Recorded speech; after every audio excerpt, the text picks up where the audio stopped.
Hello, everyone. Welcome to Faithfully Bound, where you get tips and tricks on Bible and prayer journaling and a better understanding of God's Word. In this video, we are going to do a study on Job chapter 4. I decided to start this one out a little bit differently than I've been doing Job 1 through 3. We are going to do a face to face study, and hopefully, I can give you a better understanding of Job chapter 4.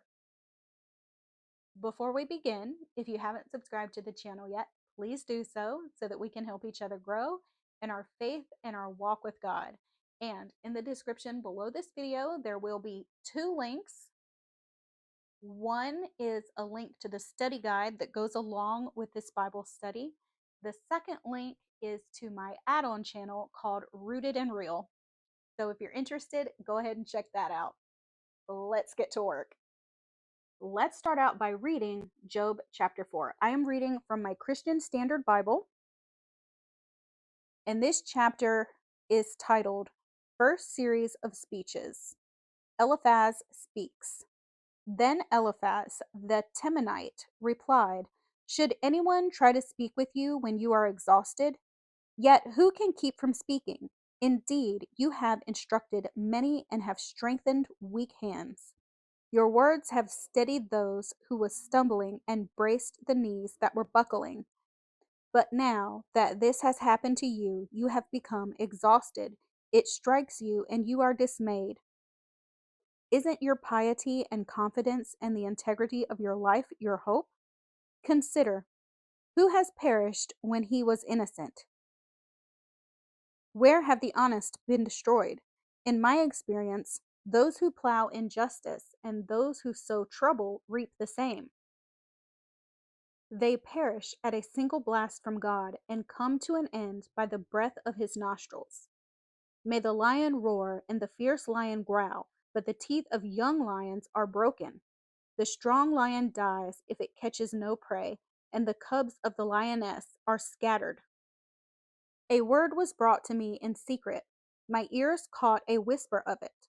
Among unsettling thoughts from visions in the night, when deep sleep comes over men, fear and trembling came over me and made all my bones shake. I felt a draft on my face, and the hair of my body stood up. A figure stood there, but I could not recognize its appearance. A form loomed before my eyes, and I heard a whispering voice. Can a mortal be righteous before God? Can a man be more pure than his Maker? If God puts no trust in his servants, and he charges his angels with foolishness, how much more those who dwell in clay houses, whose foundation is in the dust, who are crushed like a moth? They are smashed to pieces from dawn to dusk. They perish forever while no one notices. Are their tent cords not pulled up? They die without wisdom. Old Eliphaz has a lot to say, does he not? Let's see if we can come to a bit better understanding of Job chapter 4. In chapter 3, Job pours out his anguish, lamenting his suffering and yearning for death. Chapter 4 enters the first comforter, Eliphaz, who gives a speech laden with judgment and assumptions. Job 4 2 through 5. Eliphaz opens by questioning Job's outburst, asking if he can't handle a simple correction. This hints to Eliphaz's presumptuous attitude. He suggests that others have benefited from Job's counsel through their trials, so Job must have sinned to suffer so greatly. Job 4 6 through 8. Eliphaz states that the innocent do not suffer, so Job's suffering must be from his wrongdoing.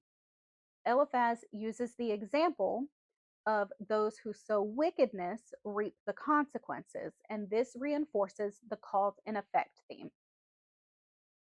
In Job 4 9 through 11, Eliphaz cites the destruction of the proud and the wicked through God's breath, further linking Job's suffering to his potential hidden sin.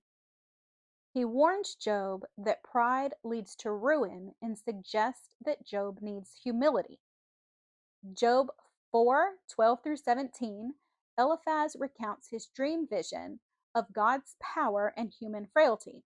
He interprets this as a warning to Job against his arrogance and rebellion to God. Job 4:18 through 21, Eliphaz concludes by reminding Job of God's sovereignty and human weakness. He states that God does not punish the innocent, implying that Job's suffering stems from his guilt. Eliphaz offers no real comfort to Job, who is supposed to be his friend. Instead, he keeps accusing Job and putting him down. He relies on a simple cause and effect where he thinks that suffering equals sin, and he has no real empathy and understanding for his friend Job. A few things to explore on your own. Number one, how does Eliphaz's approach compare to genuine empathy and support? Number two, consider alternative interpretations of Job's sin beyond Eliphaz's narrow perspective. Number three, explore how Job's emotional state evolves throughout the chapter. And number four, reflect on the role of suffering and questioning faith in your own life. And some cross references to look into are Proverbs 3:11 and 12, Hebrews 12:5 through 6. Be on the lookout for the study of Job chapter 5. I'm working on that now, and there will be a study guide to go along with that Bible study as well. I am also working on lots of prayer journal videos and lots of printables. So be on the lookout. And if you haven't become a member of this channel, go ahead and do that because you will receive even more printables, Bible journaling guides, all kinds of cute stuff, and live videos just for members so that we can have one-on-one discussions that I love so much. And YouTube thinks that you like this video. So go ahead and click on that. And I hope to see you guys next time. Bye, y'all.